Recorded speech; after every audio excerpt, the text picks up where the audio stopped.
Spain நாட்டிற்கு முதலீடு ஈர்க்க செல்லவில்லை, முதலீடு செய்யவே முதலமைச்சர் மு.க.ஸ்டாலின் சென்றுள்ளதாக அதிமுக பொதுச் செயலாளரும் எதிர்க்கட்சித் தலைவருமான எடப்பாடி பழனிசாமி குற்றம் சாட்டியுள்ளார். சென்னை புதுவண்ணாரப்பேட்டையில் முன்னாள் முதலமைச்சர் எம்ஜிஆரின் பிறந்தநாள் விழா பொதுக்கூட்டம் அதிமுக சார்பில் நடைபெற்றது. இதில் அதிமுக பொதுச் செயலாளர் எடப்பாடி பழனிசாமி பங்கேற்று 10,107 பேருக்கு நலத்திட்ட உதவிகளை வழங்கினார். தொடர்ந்து பொதுக்கூட்டத்தில் உரையாற்றிய அவர் மத்திய மாநில அரசுகளின் செயல்பாடுகளை விமர்சித்தார்.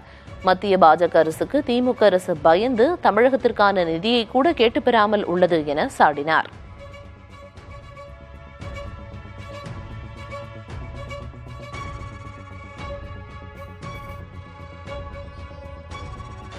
தமிழ்நாட்டில் சிறந்த நிர்வாகம் இருக்குன்னு சொல்றீங்க. ஏன் நமக்கு வருகின்ற வருவாயை மத்திய அரசிடம் நமக்கு வருகின்ற வருவாயை கேட்டு பெறல? ஏன் 38 நாடாளுமன்ற உறுப்பினர்கள் உங்க கூட்டணி சேர்த்தி நீங்க நாடாளுமன்றத்தில் குரல் கொடுக்க வேண்டியதானே? இன்னைக்கு மாநிலத்துக்கு 41% இன்னைக்கு வருவாய் பகிர்ந்து அளிக்கப்பட வேண்டும். ஆனா 33.16% தான் பகிர்ந்து அளிச்சிருக்கிறீங்க.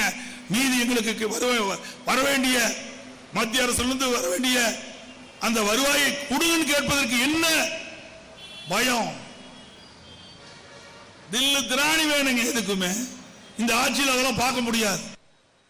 முதலீடு ஈர்க்க போகல, முதலீடு செய்ய போயிருக்கிறார். அப்படிதான் மக்கள் பேசிக்கிறாங்க. எங்களுக்கு கிடைத்த செய்தி அதுதான்.